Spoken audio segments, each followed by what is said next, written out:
From the LCS team in sunny California, it's the return of LCS Game Show Week. Join us all weekend long for the competition, starting with Lane by Lane on Friday.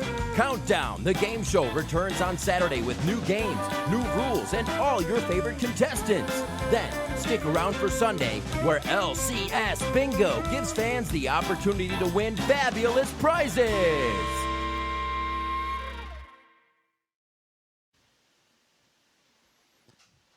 Welcome back to the LCS Countdown. In just 6 short days, the LCS Game Show will be making its return to the Countdown. And to be a part of the action, make sure you take the survey that will be used on Caster Feud. At LCS Official is where you'll find the link on Twitter. Make sure you join us next week, though, for the game show events every single broadcast day.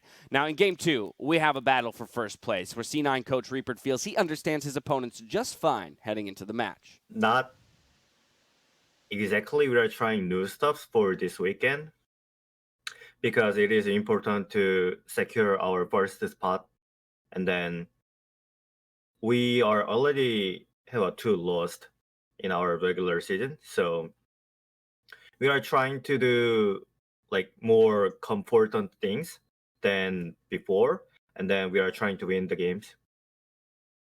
Regular season first place are really important. Like, for example, even before in the past, I had lots of finals before versus TSM or Team Liquid. Every time, I felt like kind of we lost because of they had a side choice, like side selection. Then that's big advantage for best of 5. Like 3 games, more game than opponents. You have about 1 more side selection is pretty important things. So I want to secure that. And my players want to secure that first spot as well. So yeah, I'd like to say regular season first spot is really important. Cloud9, I think, confident as always coming in, but understanding the importance of this matchup. Team Liquid, on the other hand, they come into this battle for first after one of the most dramatic spring to summer bounce backs we've seen for a team in LCS history, Mark. I mean, dramatic is the word for it, because you have to remember, even before that bad spring split, they were 4-time repeat LCS champions, back to back to back to back, as Captain Flower said, and it was led by Doublelift, which was why it was so impressive. And then they go ahead, they bring in Broxy, they're trying to level up on the international stage, they get rid of Smithy, and it's a disaster. They're awful, they're struggling all split long, they finished 9th. There's pretty public disputes between the coaching staff, the players. Broxy showed up late. They swapped Doublelift out for Tactical in the offseason, they bring in Jat, and now they're tied for 2nd. It is such an insane dip that occurred in spring, and how quickly it bounced back with the roster changes. And as go ahead. Sorry. That void of dominance was easily taken up by Cloud9. That they were not shy to make sure that there was somebody there to take advantage of Team Liquid's fall from grace, because Cloud9, with all these hungry new players, just suddenly wanted to win really badly. They embodied a much more aggressive style, which fits into the narrative of, hey, these guys really, really want to win. They start playing from the get-go, from minute 1, and they just smoke the competition. It's kind of unfortunate that we don't get to see the 18-0, but the fact that the team is still the spearhead of the early game strategy, which is something that we have been just aching to see from North American teams, because we know that the failures of playing to scale internationally are still fresh in our minds. So we just want to see a team that plays like Cloud9 go compete against the world. You talk about the dominance of Cloud9 probably all split long. We had, positioned the narrative of how exactly do you take down Cloud9. And before it was actually done for the first time by 100 Thieves, this Team Liquid game, the first time around, was the exact game we would reference every time in how you are best set up to beat Cloud9. You got to play with them early.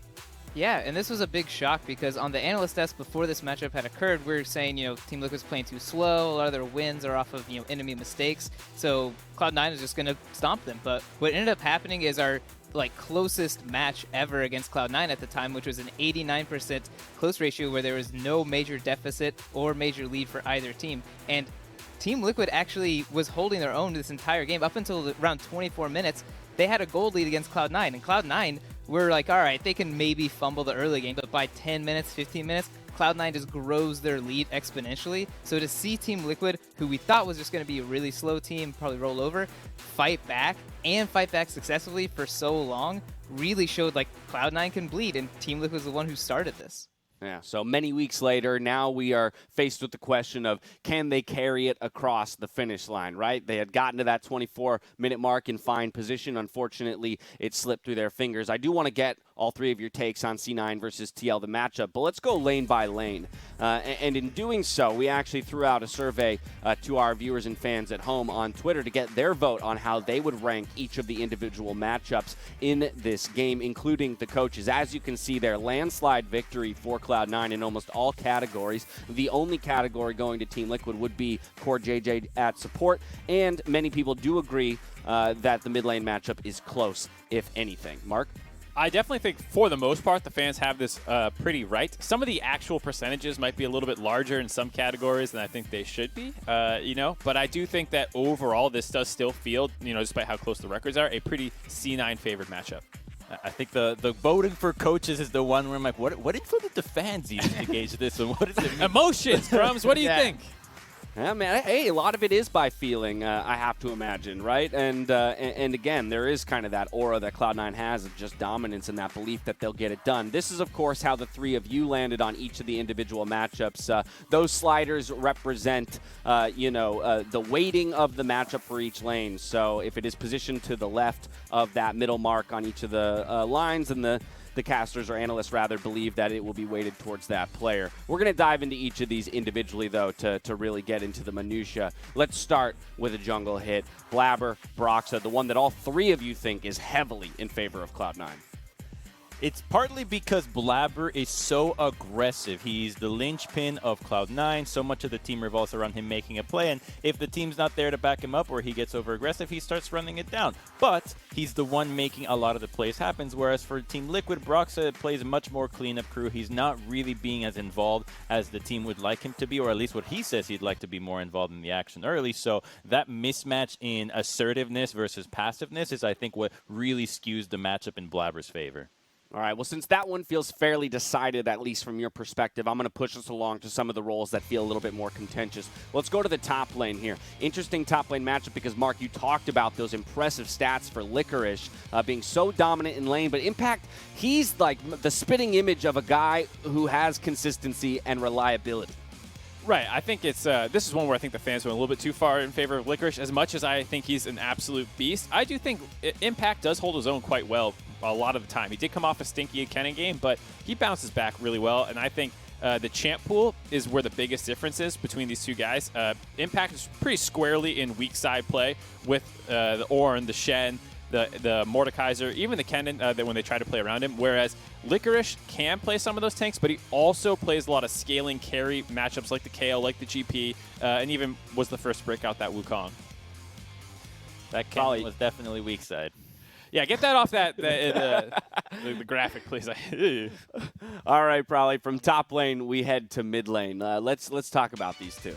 Yeah, my favorite mid lane, and we did talk about Nisqy being this, I'm going to pressure the whole map, but the way Johnsun has been playing this split, since it's such a different style than Nisqy, and since he's playing at such a high level, I gave Johnsun the edge for this matchup. I know the fans won't agree with me, but the way that Johnsun right now is playing is actually insane, because this is the style of mid lane that we criticize will not work anymore. So for him to make it work, it means he's overperforming relative to other mid laners in the league. And Nisqy is just, up there as well. You can't really ever ignore this guy, because if you just give him a free lane, if you're not pressuring him, he's just going to pressure the whole map. So we will see. This looks like they have a lot of shared champions, but a big qualifier here is Nisqy's played Galio 4 times. So most of Nisqy's champions, he's only played once. And then on Johnsun's side, he's played Azir that many times. So we're looking at like a Galio versus Azir player. It'd be really funny if we get that matchup, because it's their most played. And it would be fun for them to kind of challenge each other. Like, you can have your best champ, and let's see how we can perform. Yeah, quantity of games definitely is something not on that graphic. A lot more games in each other's, carry champ versus support champ. And I do think in terms of individual 1v1, I have to give it to Johnsun, which is why I have myself aligned with probably on that slider. I do think, he's the better individual mechanical player, laner, and these kinds of things. A lot of Nisqy's attributes come in team synergy and things like that. Now, Crumbs, you were the only one who threw your weight behind Nisqy, so just a real quick hit on why you went that direction instead of Johnsun. the champions he plays can easily forgo the laning phase and assist the rest of the team. So Johnsun usually beats up on weaker mid laners. Nisqy is not that. So at worst he goes even. At best he just roams and has his work cut out with Blabber. Next, let's talk about the duo lane, starting with the AD carries. You got the young gun in Tactical looking to fill big shoes in a huge split for Team Liquid up against the veteran and star AD carry in Sven.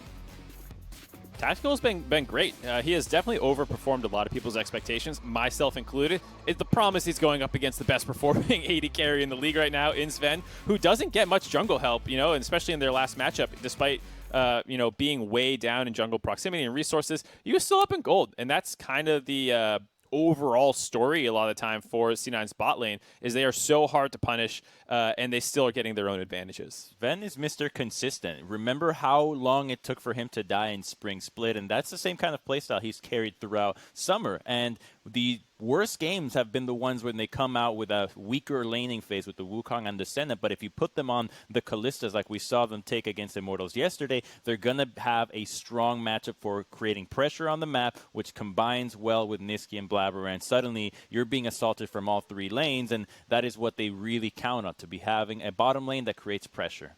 Now, as always, probably the most interesting thing about the bot lane is that it is a duo lane. So it's not just these two AD carries that are going up against each other in isolation. They've got these two masterful supports behind them, Vulcan and CoreJJ. Yeah, and gotta say, CoreJJ's resurgence has been really nice to see because he was such an important player for Team Liquid, and then in spring when they were slumping, he just was kind of gone. But now we have him back, and right now this is a challenge to Vulcan. Right now Vulcan is the premier support from spring. The only thing against him is he has the highest duo proximity, I think, of any support in the league. So the fact that he's with Sven so much is one that's like, we kind of would rather see these supports roam. And that's where the Bard pick comes in for CoreJJ, and I think that's the one champion that CoreJJ has been outperforming any other support on. But on the other hand, Vulcan is, I think Vulcan is doing better than CoreJJ in lane, so that's why I edge it towards Vulcan's side. I'm kind of... Okay, sorry, go ahead, Mark. No, I'm on the CoreJJ train. You go pump Vulcan up some more before I tear you guys down. Okay, yeah, let me pump up Vulcan, because I'm hearing your guys' argument. You're saying Cloud9 is too good, so Vulcan has nothing to do but stay with his AD and protect him. Therefore, his job is easier, whereas CoreJJ, his team doesn't do anything. He has to do all the work. He has to roam, and so he looks to be a lot stronger that way. So to me, it sounds like team diff. I still think that Vulcan is pretty damn strong, and the fact that he's had Yuumi games is, I think, what makes him so hard to remember, because he's literally inside other champions, and you're like, well, I guess he was there. I mean, I was the only one who put it in CoreJJ's favor. I think the duo percent is a big show that all they have to do is win lane, and they do that pretty easily. But CoreJJ is actually going out, influencing the map, and helping take over the game. You watch their bar performances. Vulcan's was a joke compared to CoreJJ's. I'm on the CoreJJ hype train. Some thoughts from my three analysts on each of the individual matchups. Though, to get a former analyst take on the matchup, we caught up with our old pal Jack to hear about his battle for first. Especially when looking at C9, like versus Team Liquid, it's mostly about teamwork. Like the thing that made C9, I think, as successful as they were in the spring split was how well they communicated and how well they were all on the same page. So the biggest thing that this will hinge on is like how connected are both teams, right? How well do they set up for the fight? How on the same page are they when they make their engages? And then there's all the other stuff that you still have to worry about, like laning mechanics or draft or stuff like that. But the biggest thing that if both teams prepare well and draft well, that it will hinge on is just team play. I think the goal of winning Summer Split has always been there, but you don't explicitly state it like every week along the way. I think the closer we get to playoffs, the closer we get to finals, the more that's going to become just like the singular focus. But week over week, we still have like a specific gameplay goal that we're going for, or a specific opponent that we're trying to beat this week. So week to week, our short-term goals change, but the long-term goal is the same, which is, win Summer Split and keep improving. I think a win against C9 would be really big. So many people see them as the bar for teams in North America, but the more important thing, I think, with the win is we would even our head-to-head against them and have a tie or lead a first place depending on what the results are on Saturday. So the thing that we ultimately need to be able to do is beat C9 in the best of 5 when playoffs come. The stage is set for a big battle for first place in our second game of the day between both Team Liquid and Cloud9. But as we get into our predictions for the remainder of the games in the day, we're looking to the FlyQuest Fish Gods for their insight into today's matches.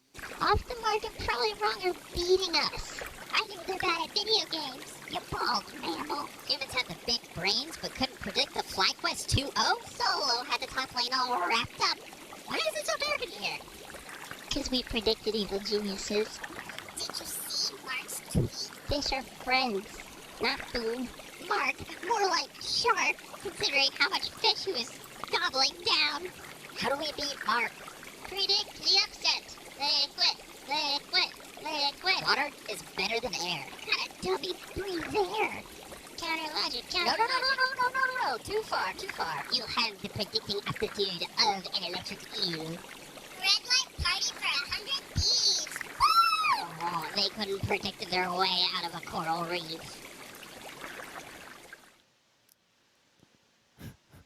Shots fired by the. I don't think they were aware that their mics were hot, gentlemen. But you guys are facing some fire there from the Mark being really called out straight up. I mean, they called me a shark. Isn't that a compliment? I watch I Shark don't know, Tank, my friend. and like it just means you're business savvy, Fish right? are Like, I don't friends, know. not food. You know what I do love is Mark that Cuban. the fish still had their limits. They weren't willing to predict CLG. They- No. Too far. Their brains may be 1/15,000th of our size, but even they know not to bet on CLG. Yep. And with that, we're taking a look at all three of your predictions for the day. The only difference coming in that fourth game of the day, 100 Thieves is the call for Crumbs. So Crumbs, why them over Golden Guardians? Weeks are closing in. I got to make my moves, so I want to take first place. So I got to pick the ones where I know they're going to be picking Golden Guardians. And 100 Thieves played early game solid yesterday.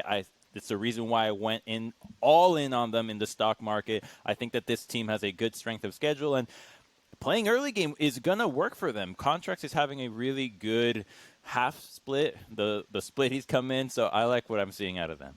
That's game 4, of course, for the day. We've got 4 big ones, actually, when it comes to our schedule. Dig, EG, Cloud9, TL, CLG versus TSM, and Golden Guardians versus 100 Thieves. Let's kick it over to our casters to get us into that first game of the day. Welcome, everyone, to the LCS Summer Split. I am Freak Kobe. Are you ready? Let's go!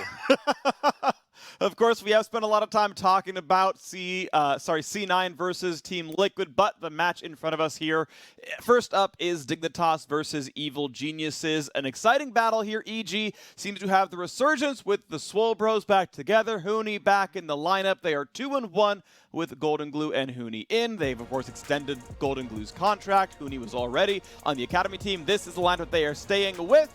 On the Dignitas side, they are staying with Viper in the top lane here as well. And he has his work cut out for him against Huni. All right, first off the bat, I like it. EG, target ban Fenix. No Azir will make it through. That's one of the most important things to ban against Dignitas. Of course, the other one everyone's going to shout, Viper is in the game. Keep Riven within your mind. Usually, teams will use their second round of bans to go after Viper's Riven, not feeling like Dig are going to early pick it because Huni could try and counterpick real quick. And they'll let that one through. Other side is both these teams have very easy target bans. Huni and Goldenglue both are basically champion specialists. The Rumble and Gangplank for Huni, and then for me, biggest one obviously is going to be the Zoe for Goldenglue. He has had his best games by far on that champion. And while most teams have actually banned the Rumble and just left Gangplank up for Huni, he has continued to pick it and continued to win with it. Yeah, he's been great. He is the KDA leader of all 15 players who have played on Dignitas or EG so far this split. Huni is the man doing all the work. Tied for second is his lane mate Bang, well, teammate Bang. Also tied for second, by the way, is the top laner not playing Lurler on the other side. Question mark pings there, but regardless, I hope Dignitas know what's going on with this one. As Aphelios is locked in, Sejuani got some buffs a little while ago. Volibear has only been played by Viper so far, has not had a game from Dardoch, so you can slightly expect top lane there. And then Karthus, I think, very strong champion, could easily be a lock-in for EG. Bang has played literally just Aphelios and Ezreal every single game except for the one little weird Senna game that they had. Other than that, though, he has got one of these two champions every single time, and he does it again. Boom, immediately locks in Aphelios. No questions asked with Ezreal banned. It's a very small decision tree to go down for the early EG drafts as far as that AD carry pick, and he's been so consistent in carrying with them. It's very reliable. Obviously, Ashe has emerged as the premier pick into Aphelios, both due to the range advantage in lane, but also Ashe arrows a lot easier to land on that champion. Definitely the case there. Of course, we are still in 10.14. So the most Give me Zoe here. Aphelios nerfs are not in this patch just yet, although probably still going to be pro viable next patch regardless. Thresh going to be locked in to give that man some more safety as Zeyzal will play his first Thresh game of the split. Phoenix's Orianna obviously solid. We know Johnsun plays a ton of Ashe, should be just fine there. Okay, ban out the Zoe then. It's pretty easy for Dig. I think if EG don't try and grab that for Goldenglue in round 1, not only is it Goldenglue's specialty, but Zoe also does quite well into Orianna as far as most champions in lane do with the range advantage there. So I think Dig should have an easy ban here. The Riven ban we already mentioned, so all going according to plan so far for this champ select. Pretty easy tells. Sure, if I'm Dig, it's Zoe, Gangplank, right, are the two most obvious bans. You immediately yelled Zoe, and then Gangplank is the other big pick that's been great for Huni. That would be the easy priority for me. We'll see if they have other plans here, though. There is the Gangplank. We'll see if you get your Zoe, Kobe. All right. Meanwhile, on the side of EG, following up your Riven ban because you're probably still, well, never mind. I was going to say still looking at Viper in the top side. Pretty much people are only worried about his Riven, and then they can move on. Bard going to be denied from aphromoo. This is one of the things I've been harping on in the Dig games. They need to have Dardoch on something that can force plays and aphromoo that can force some plays. So I like the Thresh steal from EG, even though they did have to give up, early picking the Zoe. They'll get another chance at it here. I think that should be a no-brainer for them. And the denial of Bard and Thresh to aphromoo should go a long way there. So I think Digger, maybe they'll go with aphromoo, some sort of like Leona or Nautilus or something, because 2 games in a row they have had him on stuff that cannot create plays. And what did the games look like, Freak? Snooze fest. Yeah. Snooze fests, not good ways to play League of Legends. Dignitas at least have some engaged tools on the other members of their team. Volibear ults in into a shockwave. Ashe starts up, but do want to see Dardoch being able to be an aggressive player. Would like to see him in a strong jungle matchup. Of course, the Volibear may well be his. We're going to see Zoe not locked in for EG. They're going to give Goldenglue his 3rd unique champion across 4 games. The Galio comes through. Easy follow-up, of course, off of Sett engages and whatnot. Blitz for the counter pick and a Thresh. I like it. The God Hand. Ever since they increased the range of Blitz hook, I feel like there's a lot more angles that you can go for, especially around the river, as you can yoink people over walls pretty easily with a lot of the people trying to make rotations to Scuttle Crab and stuff. And obviously, as you mentioned, it's pretty frequently picked into Thresh because, lock himself in place and be able to have the hook counter there. Graves picked up for Dardoch. It's definitely an offensive jungle, and they have plenty of CC elsewhere, so they are going to flex that Volibear to the top. Very strong lane still, even after the attack speed nerfs. And, of course, the W nerfs were only to jungle camps, so it doesn't hurt him much there. I like this for EG. Save top lane for last. Leave the Sett flex pick up. Say, okay, Svenskeren, you are on Cinder Hulk duty on this one. Camille top lane. Got to come through for Huni, try to beat up Viper. He must be confident in his Volibear matchup. I mean, we know Volibear is an incredibly common, one of the most picked top laners in Pro League of Legends. You got to have this matchup practice when he says, don't worry, Camille is the pick for me. They threw a couple of bans. My Rumble, my Gangplank, my Jace are gone. Camille is next. Don't worry, I got this. And look at the engage tools, right? So many champions to run forward and be the Galio target, especially if Hextech Ultimatum comes down from Camille. You cannot get away from the Galio knockup. Goldenglue can easily follow up, and there is a bounce house ready to go for Bang to just free fire on the back line. As far as actual champion dive, there's not a ton. There's Volibear Shockwave, and that's kind of it. Otherwise, I feel like Bang is fairly safe to deal a bunch of damage to the back line. He is a damage share leader in the LCS. He is going to be set up in this game, and he almost always performs. I think that the initiative in the team fights is going to be huge in this game. You know, whoever is going to get your controllers in place first so that you can be the one with the Blitzcrank pull, or you can be the one delivering the Shockwave combo first, that's going to go such a long way. Because like you're talking about, we have some of the ideal champion combinations for those big wombos set up. Both teams have built arsenals to take on these dragon fights. So I think we're going to be in store for some excitement this game. I think that's going to be a positive change from the last couple of dig games that fans have been crying about. This one, I'm going to guarantee it right now, just after Champ Select, this one's going to be way better. I promise you. Dignitas were a little bit slow off the start in the first one, but they are going to look a whole lot better here. I like it, Kobe. I want to see it happen. Keep in mind, playoff positions are on the line. Dignitas are currently 2 games out of playoffs. They are 2 games behind CLG, 2 games behind 100 Thieves. They have 5 games left to play, counting this one. So do their key opponents. So they must at least pick up 2 wins if those other squads go 0-5. Otherwise, make it 3, make it 4, but they have to improve now. They have to pick up some wins in the very end of the split. That is the road here for Dignitas. On the EG side, they are 3 games behind Team Liquid for a playoff bye. Similarly, very difficult to make that run, but they can hope to do it. Otherwise, EG is going to be kind of stuck in that 3-6 section, and we'll see them in the first round. We are on the Rift. Let's see what they can do. Oh, where is the blind hook, freak? Oh, I really wanted that blind hook. I was talking earlier in Champ Select about extending the hook range for Blitzcrank. Right. This is something that's you see in most solo queue games where there's a decent ELO with a Blitzcrank in it. You can go to that brush, and people often spend their support player in this defensive position. That was the banana bush where Zeyzal was sitting. And you can hook them before they can react out of that mid lane side brush with the new Blitzcrank, but they did not actually fire it off. I was sitting here jumping as you were talking. Didn't end up happening. And we'll have to wait a little bit longer for the excitement. I still hold true on my promise. This one is going to be more exciting than previous ones. Also, though, I want to touch on another storyline. This is Huni versus Dig. And we already had the DeMonte versus Dig revenge. But Dignitas dropped Huni because of the big contract and money that was attached to keeping this player around. And since Huni traded away to Evil Geniuses, spent a small amount of time on the Academy team and immediately has been moved into the LCS squad, he could not make Dig pay him in cash, but maybe he will be able to make them pay with an LCS win. That'd feel pretty good. We'll see if we can make it happen. Of course, it's already been a good start here for the new lineup on Evil Geniuses. 2-1 the record with Huni and Goldenglue in the lineup. And new champs for both of them here in their 4th game on this team. Now you got early pushing for Goldenglue, kind of shoving down the lane, trying to deny some of Phoenix's farm.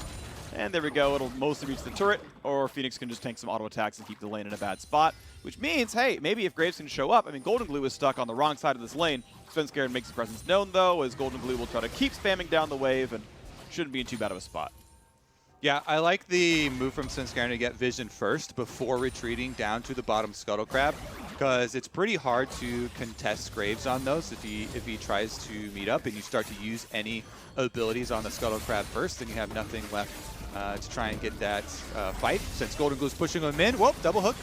Smart play on both sides. Johnsun at 200 health, though. Zeyzal got to walk back, and Dardoch is here. Be careful. Exhaust is on. Cleanse it away. Goes for the smoke screen, and Svenskeren's here around as well. Really like that combo. I got to credit aphromoo. He saw, okay, Sniper landed with the gravity off him. My boy's going to get rooted. Let me tank that hook and trade it back. Good play by Afro. Johnsun could not dodge the Q, and so Afro pays with 400 health. And Afro specifically, this guy has been playing so much better in Summer Split than we had with the Low. Here's a teleport top to force him off of the minion wave, though.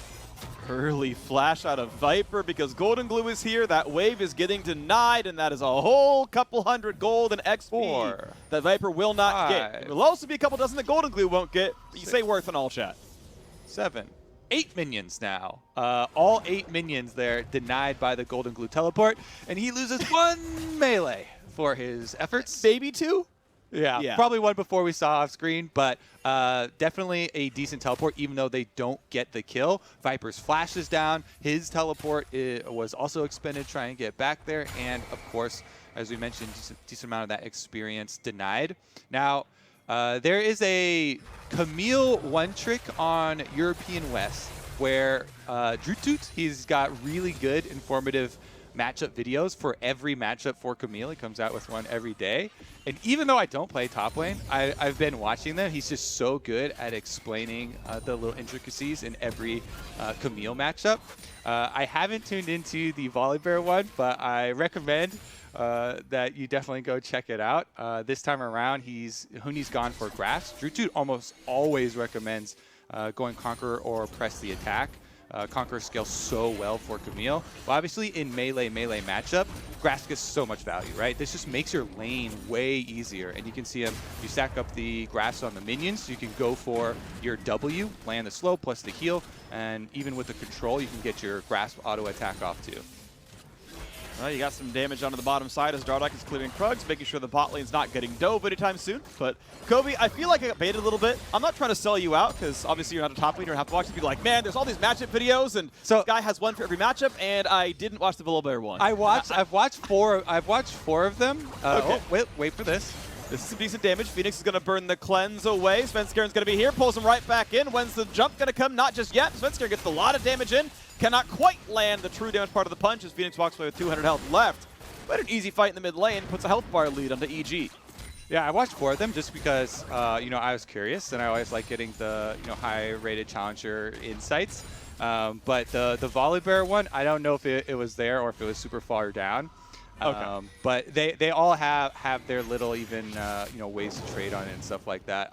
The Ornn one was pretty informative as well. Definitely recommend checking him out. But again, Dragon picked up here for Svenskeren. Actually, are they going to do anything about it? That controller inside the pit.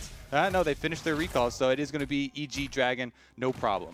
Yeah, he pulls it really far left because he has no vision over the bot lane. He's like, hey, yeah, Bang's like, I'm under turret. Zeyzal's like, I can come over, but we have no idea what Ashe and Blitz are doing. So he's like, okay, I'm going to give myself a lot of space to get away. All right, cool. We see Orianna under turret. All right, we're good. We get this one.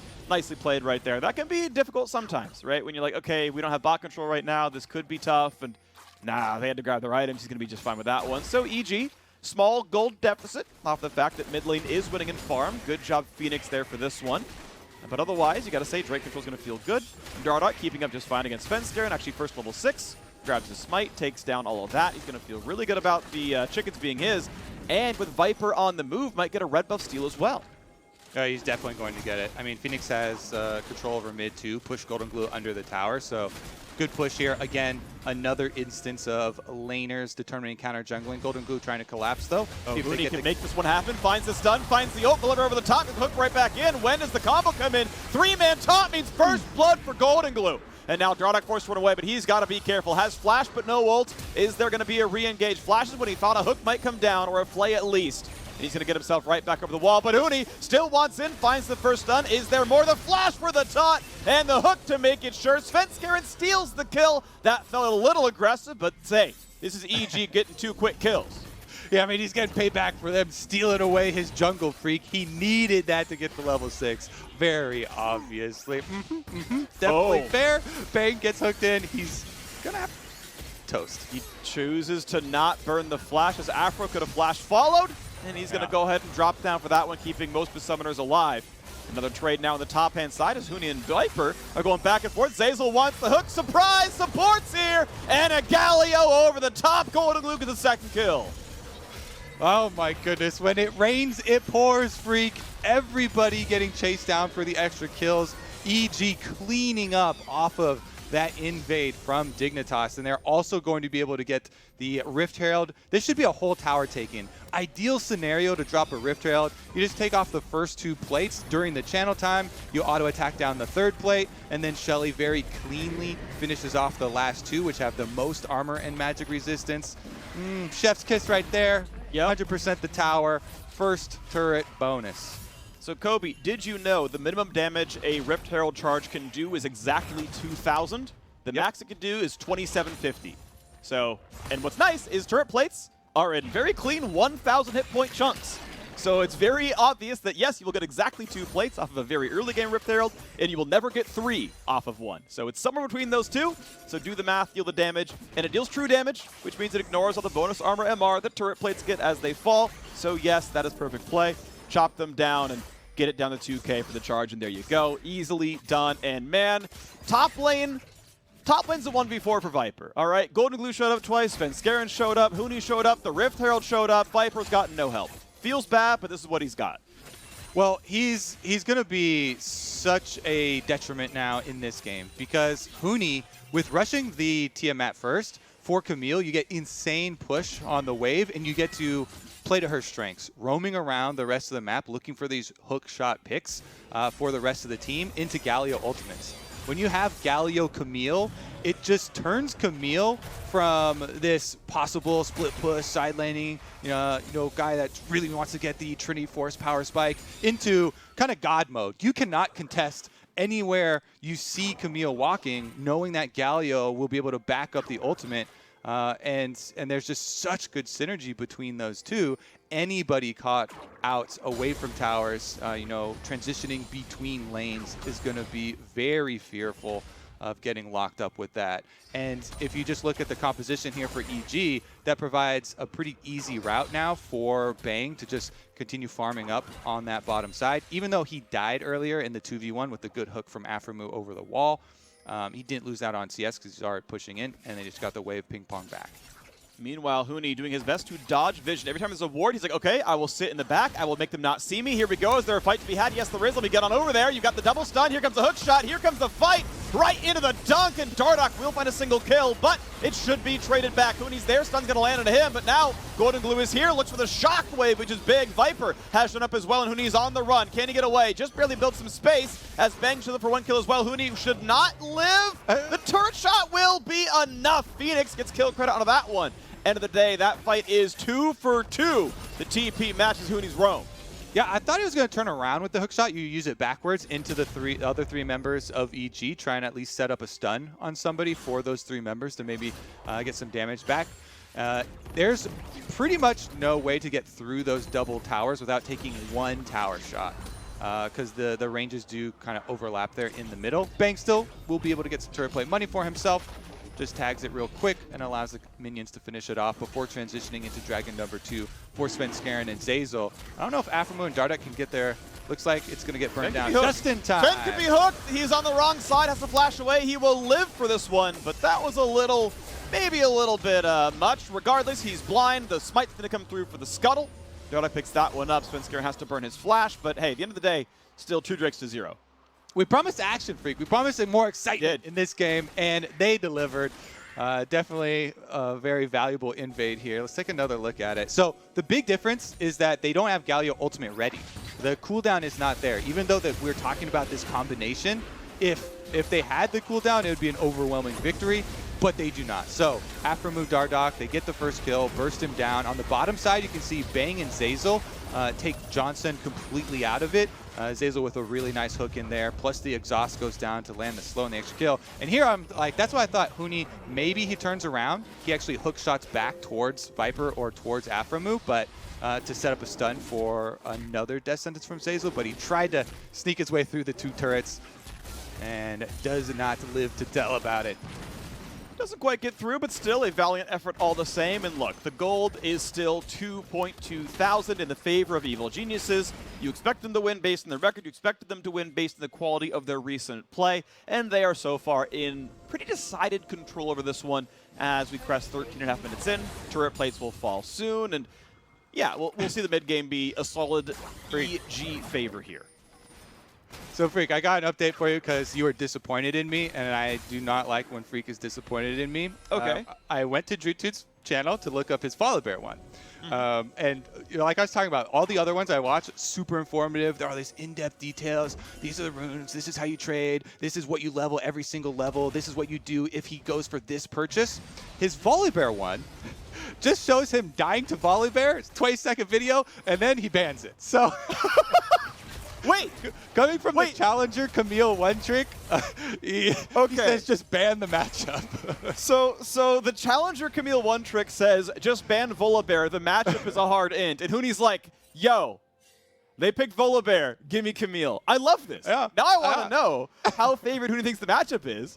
And, I mean, it's just further proof, you know, NA Korea greater than EU, because Huni can clearly win the matchup. Yeah. So let me also reiterate, like, Drutu, he also always loves Yellow Tree. He loves going Conquer. He goes going Press the Attack. And Huni did make the little change here to go Grass, which is very good for making lanes better versus melee matchup, obviously with the extra health, with the sustain and stuff.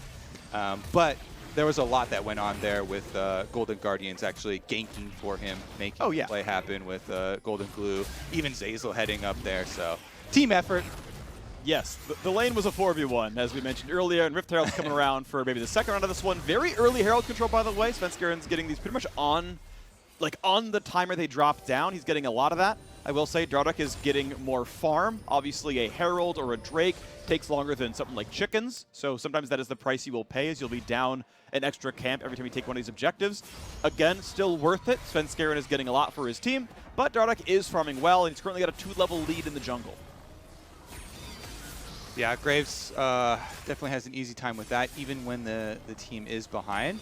I want to take a look at the transition over to Dragon, though, because this is something I want to continue to highlight, is a minute and a half before, this is when the teams have to start communicating about how they're setting up for the Dragon. Because if you're resetting from the other side of the map, it's going to take you at least 30 seconds to get your recall off and get over to that area. So you're going to need to have the time to prep before that to lay your control wards down, clear out the enemy control wards. As we went over in Champ Select, there's so much with this setup here, with double hook champions, with so many possibilities of playing off of a hook, with crowd control layering, with Shockwave in the game, you know, jumping in there, as well as layering the Camille and Galio.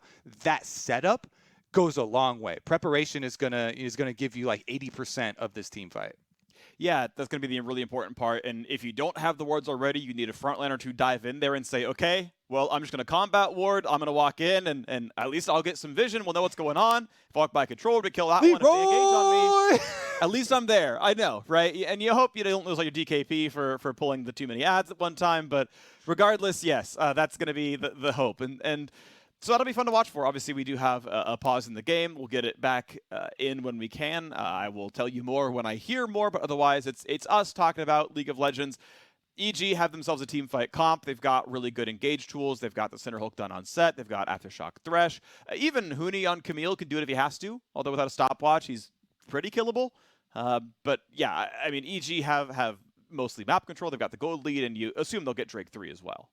So yeah, I got the update there, checking lag in the game. Just want to make sure that there's no delays for anybody. So while they get that sorted out, we can go a little bit deeper into this. And you mentioned the team fight power, and that's what we're talking about with the preparation for this Dragon fight that's about to occur. EG, very quick at stacking those first 2 dragons. So while number 3 doesn't give you the soul, a lot of teams see it as the pivotal one to relieve pressure later and kind of allow you for the possibility of mistakes later down the line. Right. This is the team that has the Blitzcrank, Ashe, Orianna, Volibear combination that you need to pull off kind of seamlessly to get that victory, because there are more options on the EG side. They can have Huni on Camille, who's already ahead, has rushed the Tiamat for wave control, can just annihilate waves on the side, threaten for his teleports over, and then you get the Galio kind of trying to delay for him to join the rest of the team. So they do have counter engage options on this side and split push options. So I think they're the ones with a lot more presence in the setup here, and they can try and force Dignitas into that bad situation. Yeah, and it's going to be Dignitas' hope that they can find some way around it. Obviously, Hawkshot is a good tool for that. The Blitzcrank hook is really, really long range, so you can, find some vision, yoink over a wall, go for the big plays. We know, for example, that Svenskeren had to burn his flash on the last Drake attempt, for example, so those are going at the exact same time. So if you ever get the desync, if you fight 10 seconds before Drake, okay, you have a flashless Sett to try to fight for. Maybe he's too far forward, he's over a wall, and you can pick this guy off without the re-engage coming in. So, and that's the big thing is having some kind of engage tool, some kind of agency where, yes, if you're doing a stat check back and forth, well, the gold lead wins a stat check. Like, the champions are in good shape. The Aphelios, obviously, is pretty solid with Infinity Edge done. A raw stat check is not going to be easy, but if you find the picks, if you can find the individual plays, that's how you get back in. So, Dignitas, can you find a good play? Yep, and it's gold spent that gives you the actual advantage. So the back timings are a super important mini objective too. I kind of like, talk about minion waves and back timing to go get your purchases off and your item completions as mini objectives. I think is also really cool. You see right here, Trinity Force that we were talking earlier about for Camille. Huni is spiking so hard right now. This is the perfect time. Level 11 plus Trinity Force Tiamat. Has his free boots that have come in as well. This is just such a big jump up in power. And you look across the board. What is his equal here? Volibear with the makings of a Sunfire? That is going to pale in comparison. But there you go, Freak. It's a hook onto a Sett with Fog of War. At the exact right time, he will be dead when the Drake spawns. The box has been burned as well. Bang's got to be careful. He's been slowed. Has to flash the shockwave. Oh, what a sidestep! He flashes, he dodges, he gets away. He trades 1 for 1, but at the end of the day, you will take this. It is 4 versus 3 on the map with the jungler and AD carry dead. Dignitas got the fight they wanted to take this Drake. Somebody clipped that one.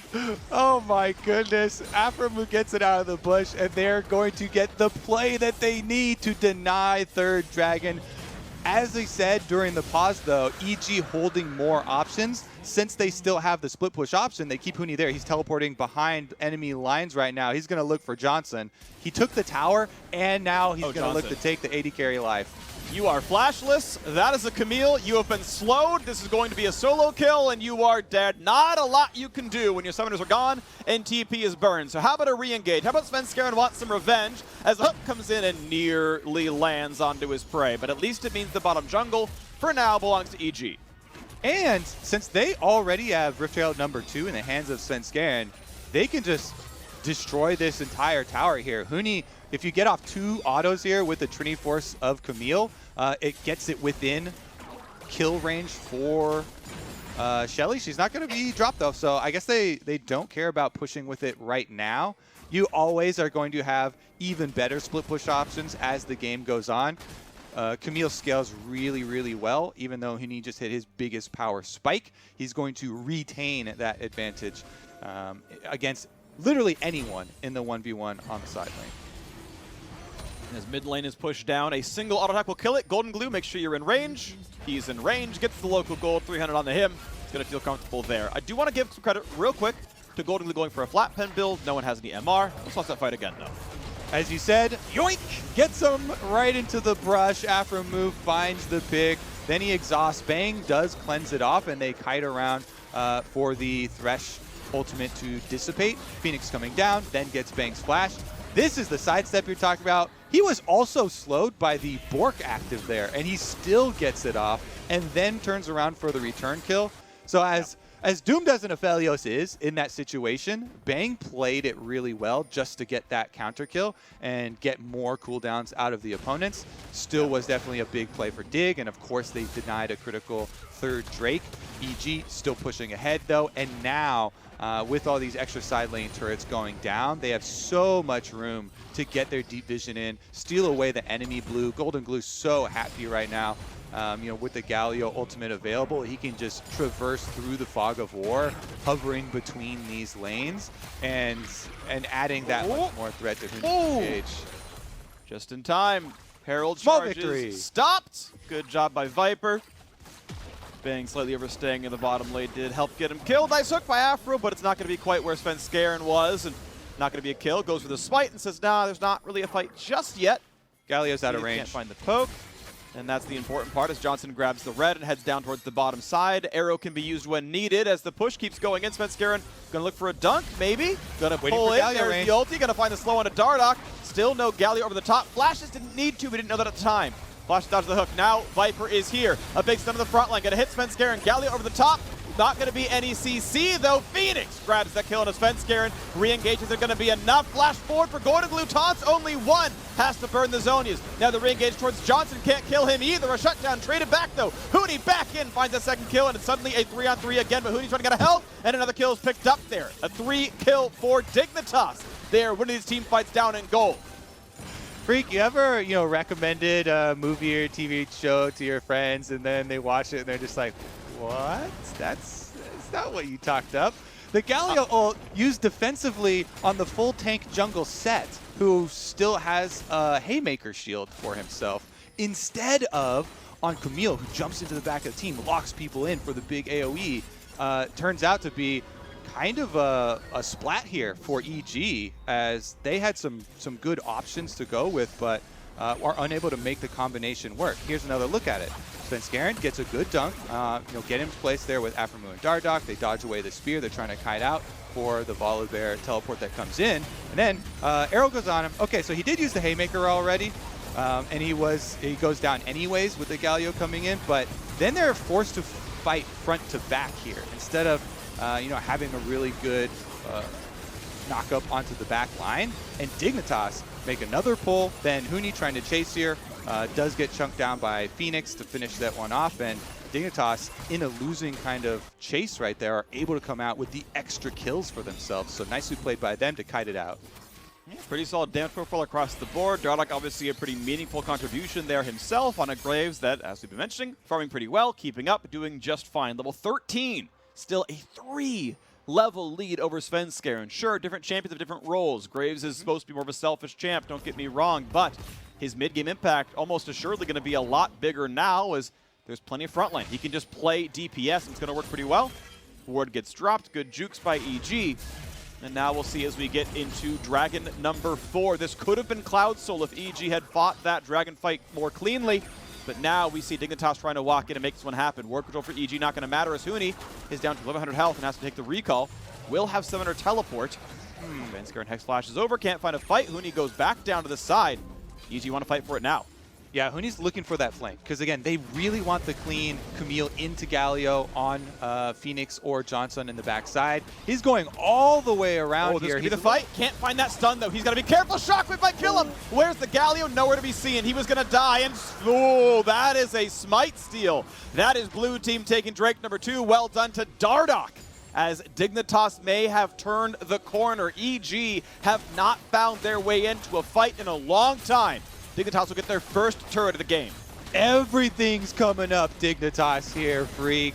Huni gets outplayed in the 1v1, looking for his flank. Fenix just trashes him there as he jumps over the wall blind. There was control ward in the bush behind Red. aphromoo trades flash with Zeyzal, forcing another one out here. They still can retreat over and try and bait them into Baron. And again, looking at the standoff around the top river now, as Dignitas probably feel comfortable enough. They're aware they're down in turrets, but the fact they've been winning the last few fights means they shouldn't feel like they're really down in gold or down in map pressure, as this turret's going to fall and add 250 gold to the coffers. I'm going to say, okay, you know what? Maybe we're the team with control. Gold lead be damned. We feel comfortable into this one. And, well, EG trying to buck that trend already. They said, hey, you know what? You guys recalled. Let's rush this down. Let's try for it right away. Hawkshot not shown just yet. No one is looking. No one is aware. But it looks like EG don't think they're going to take this one under their noses. And movement finally coming over. This still would have been another 5 seconds without movement, 5 seconds without checking. aphromoo finally walks over and says, okay, are they? They are not on Baron. Okay? No harm, no foul.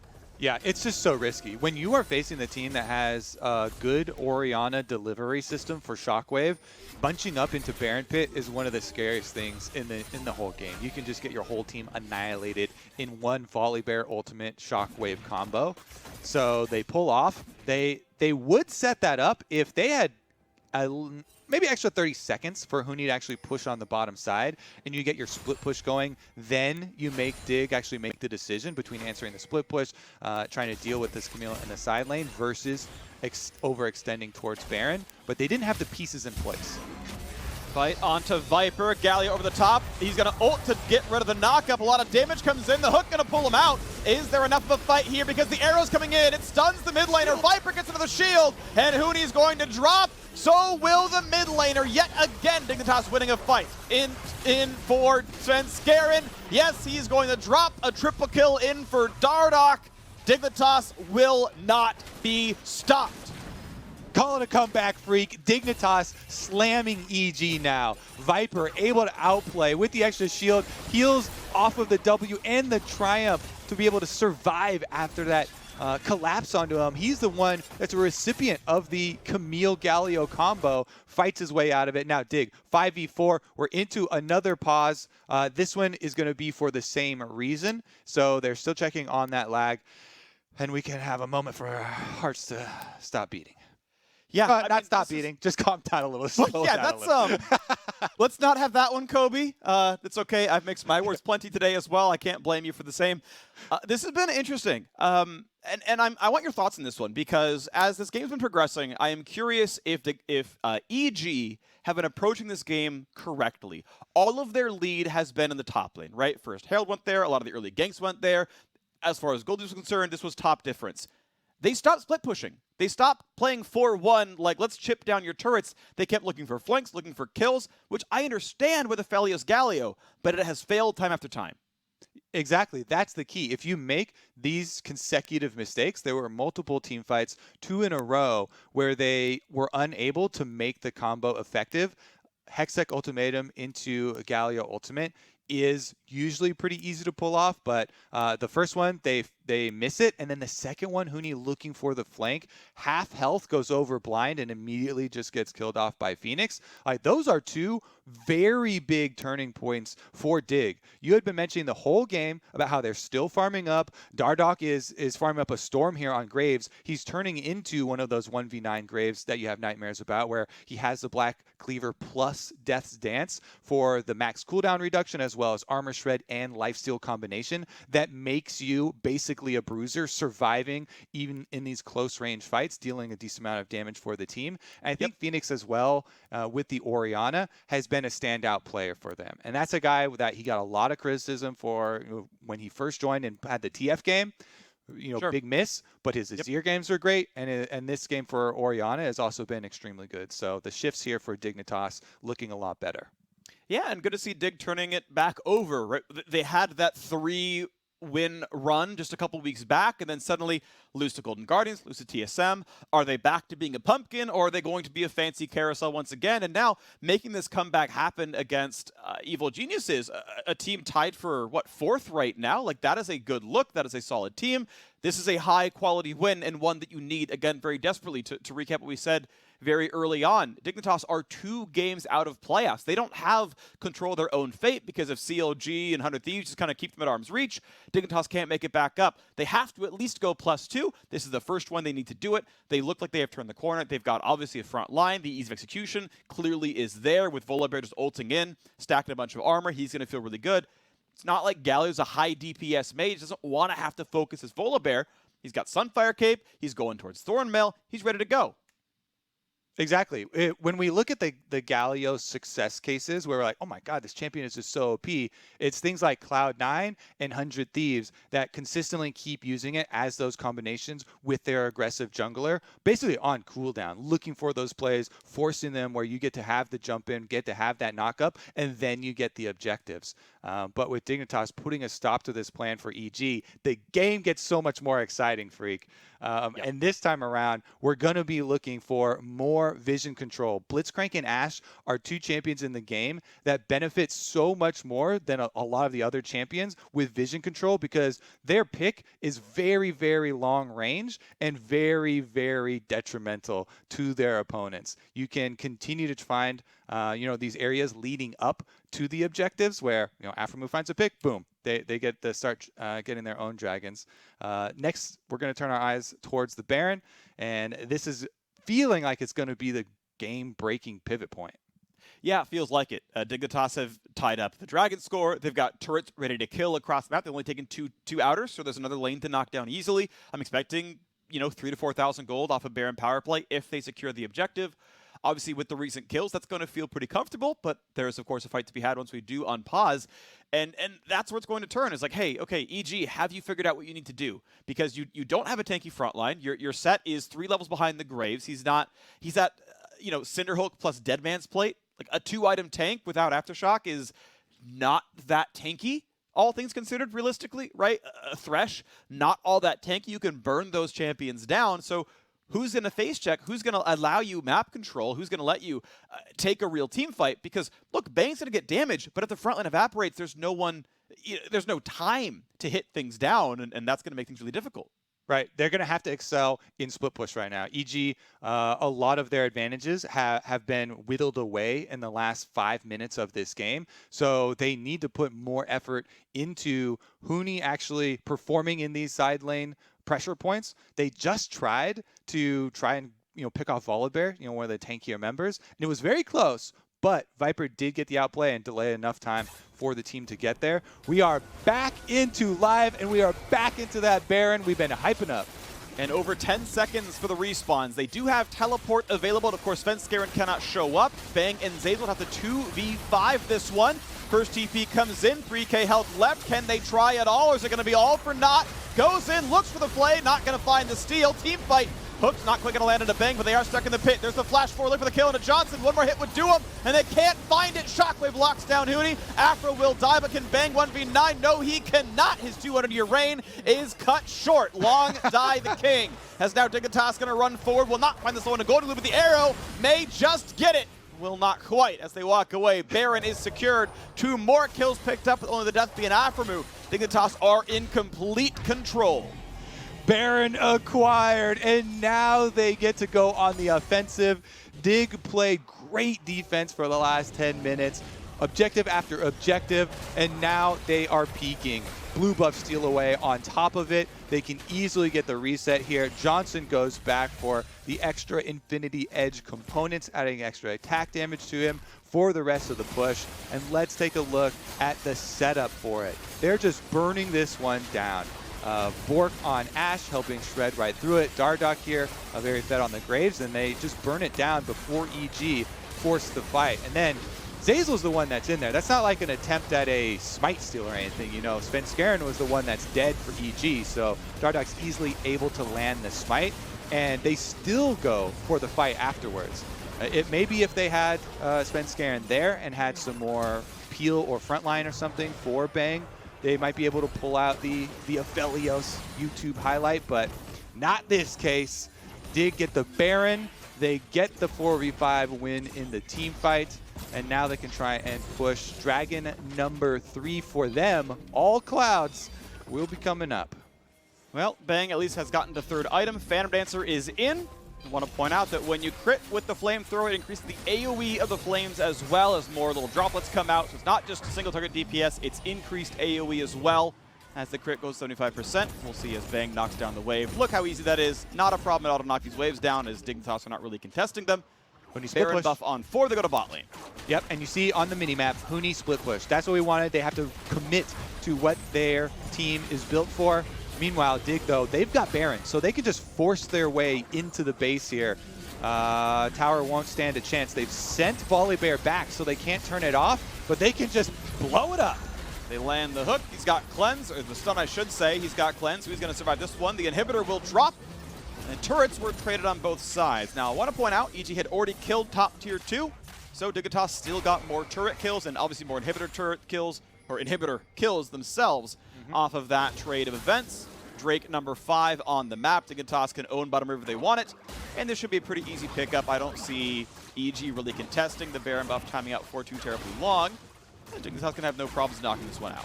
Ah, man, it is a 4-level jungle difference, Freak, with Dardoch 16 now on Graves. The luxuries of being able to farm your opponent's side of the map as well. And with Svenskeren constantly looking for these plays on Sett, trying to be the setup, the point man for his team, he's not spending that time clearing like Dardoch. It is almost getting to a jungle flame horizon here, which, to be fair, Graves is big culprit for most of those jungle flame horizon cases, but Dardoch definitely has been playing it very well.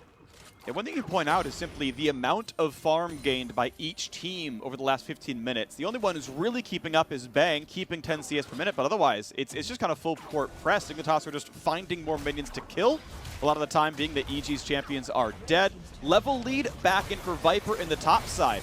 Yeah, had a really rough start to this game, but he has completely turned it around now. He is the front line his team needs, the one they deserve, and the one that will push down top lane here as Viper will make sure this turret falls as well and is ready to tower dive. Yep. Secondary tower going to go down pretty easily. Honestly, I don't think they need to take any risks at this point. You can continue to increase those CS numbers, increase the gold differences by just warding through both sides of this jungle. There's another 3.5 minutes until the dragon comes, so there's no big rush there. Huni's got a flank. Gonna go for the play, knocked up already. Galio over the top, can he find anything? He's not gonna get Viper, he's gonna be stunned though, and Huni will die yet again, 3 and 6. This re-engage is going to be easy. Aphro finds the stun. Goodbye to the front line. Follow-up damage not nearly going to be enough. Dignitas will not be stopped as they take their 17th kill of the game. Freak, make a post on missed connections because this is the most missed Camille Galio combos I've ever seen. Oh my goodness. Aphromoo, I believe, was the one who got the knock-up onto Huni. He charged in with his hookshot and didn't get his Hexaf ultimatum off first. The attempt, at least a kill on the board. He turns Cleanse for some movement speed. This will be a kill on a Dardoch, or will it even at all? He burns a stopwatch, and you can't get more than 2 seconds before the team is showing back up. Stopwatch, gotcha. Broken stopwatch now for Dardoch. Well worth the value of that timepiece. It is going to put a stop to the push, though. Yeah, but man, that attempted engage from EG. Yes, they are feeling pressured. They know they need to try and make one of these, combinations happen, and one of those flanks happen. But maybe we'll get the replay. There was a knock-up, at least I saw, that's interrupted Huni attempted combination there, and so Galio ultimate actually came down before the Hexaf ultimatum because Huni was in danger of getting 100% to zeroed, and then he ults afterwards, and they don't trap anyone inside, so Dig get to kite out the stun zone and are able to turn it around once again. With that victory, I mean, it's turning into a bit of a landslide. Baron number 2 now will be started out, and you see the Fog of War toggle from observers. Thank you very much. This shows how scary it is for EG to poke around, worrying about the Blitzcrank hooks, worrying about the Ashe arrow. Oh, Svenskeren targeted again, pulls them in, has a shield, maybe not gonna matter. Johnsun is slaying him for another kill. And poor Svenskeren, level 12, just not tanky enough. CC'd full the dead. Well, here's the attempt. You have to try at least now. 4v5 at Baron. Maybe this is the one. Maybe this is the miracle play. Maybe this is how EG finds the win. But not now. It is going to be never. Into the middle he goes. Huni tries to find the lockdown. Here's the rest of the squad. They're going to get a bit of a knock-up. They get a bit of damage. Shockwave on a 2. Aphromoo staying alive. Bang cannot land the auto attacks. Easy double kill for Fenix. And Zeyzal is not going to live for much longer. A flash away for Bang. Dardoch wants in. Ults backwards for the movement. And Bang tries to kite him out. Gets blinded, gets auto-attacked, gets a shield, keep running, Bang, you're trying to get away, but Dardoch has a 2-level lead on you, and you cannot kite him long enough. Keeps jumping forward, pops the shield, goes in with Fenix and a rampage for the mid laner. That is a delayed ace. Suddenly a jungler's back alive, but you are not going to defend this base. Dignitas will do it in 34 minutes. They will find their 4th win to close out week number 7. Evil Geniuses fall to 7-7 as an ace comes through for real this time. The turrets fall and Dignitas are victorious. Maybe. Complete with the inhibitor respawn, Freak baited, but also the Nexus will still be outdated. No respawns will come in enough, only 2 of them up, and Freak, the Nexus! Long have we waited. Galio reactivated. Johnsun double kill on the plate. EG fans baited. Dignitas take down the Nexus. Complete with the Echo Fox spam there from Fenix after he makes a play with Dardoch. You'll love to see the connection once again.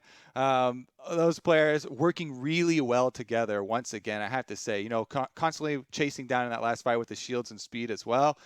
Dig, I knew it couldn't last, right? Talking to the players, talking to the coaches, they understand that those last couple of games are not the way that they want to play these LCS games. Everyone's yelling at them and they're like, yes, of course that's not our ideal situation. They had miscommunications in draft. They failed on the Rift as well, making some mistakes, but able to bounce back here. This is a good sign for them because our playoff bracket now with the new format, 8 teams get in. Even if you get in and you're going into the loser's bracket, you're still in. You have a chance. Well, right now, 1.5 games behind CLG and 100 Thieves, teams that, based on analyst predictions, are slated to drop today. So maybe end of the week with 4 to play, Dig will only be 1 game behind playoff position. That's the hope for them to make it happen in the last 4 games. We'll see if they can do it. It's time for us to step away. But when we come back, we have aphromoo for the Verizon postgame interview, so stick around. Welcome to Assist of the Day, presented by State Farm. Zeyzal grabs this fight by the horns with a surprise Hex Flash engage. A lot of damage to the backline. Sven, he can try, but he can't get away. It's a 5v4 and EG want in again. Vulcan also cannot live as Svenskeren follows through. It's a 5v3 on the map, and EG are on the chase. Looking at the top river, look at the top jungle.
Welcome back, everybody, to the LCS. I'm here with your Verizon post-game interview alongside aphromoo. First of all, we got to see you in a victory and on a playmaking support nonetheless, something that the analysts have been advocating for some time. So talk me through just your experience in this game and the role that you serve as a support for Dignitas. Yeah, this game they picked Thresh, they banned Riven and Bard. So apparently we were one tricks. So I was just told them to pick me Blitzcrank, and that was that. Throughout the game, we've definitely been struggling with like taking fights. So having myself on a playmaker and Josh on carry champion, we were able to dictate, you know, what fights to take, etc. Yeah, and the decision to take those fights at very particular moments seemed to be what turned the tide for Dignitas. Specifically, Evil Geniuses had a lot of win conditions going for them until you started to cut through that third Drake, cut through the Baron later. So walk me through a bit more the decision-making process, whether you and Josh in conjunction during these moments. Yeah, a lot of the picks where we're trying to cut through their setup, I didn't want to lose. Like, we've lost the last 2 games where essentially we didn't really do anything. So I just sat in a spot and said, come here right now. And we were able to get some picks that we needed. And as far as moving forward from this point, the thing is you and Johnsun have been a consistent staple for this team while the rest of the roster has been switching out. What has been your focus to try and keep this lane being a consistent component for the rest of the team to be able to play around? Oh, yeah. Me and Johnsun started out in spring. And I think basically it's like went over the replay every single scrim, every LCS in order to get to where we are now. Now that it's consistent and we have something to play around, it's a lot easier to look for win conditions, whether we want to play through bottom. And that was really important for me, especially having Johnsun be a rookie coming in and having him be up to snuff. And I think excellent player, always there to carry the game no matter what, and he always performs. And in the way that he's been improving, a lot of us look to you, the veteran that has been paired with this rookie, to help boost him up. And one thing as far as looking at this game in particular, guess what? You're the player of the game. You came through in the clutch for your teammate. What is your just reaction right now, knowing that you have solidified this status within Summer? I don't remember last time I got one. We've been losing a lot, but thanks. Well, if you continue to win, maybe we will see another one for you in the future. It's always a pleasure seeing you step into the limelight. And thank you again for joining me in this interview. Yeah, thank you. Appreciate it. And I'll let you go celebrate with your team. For now, everybody, we're going to hit it to a commercial break. And when we return, we have more LCS action. Stay tuned. Yeah, I'm married. Doesn't matter. You do that for me? Really? Yeah, I'd like that. Who are you talking to? It's Jake from State Farm. Sounds like a really good deal. Jake from State Farm at 3 in the morning? Who is this? It's Jake from State Farm. What are you wearing, Jake from State Farm? Khakis? Hey, do they ever ask you what you're wearing? Yeah. Red sweater, button-down shirt. Like a good neighbor, State Farm is there.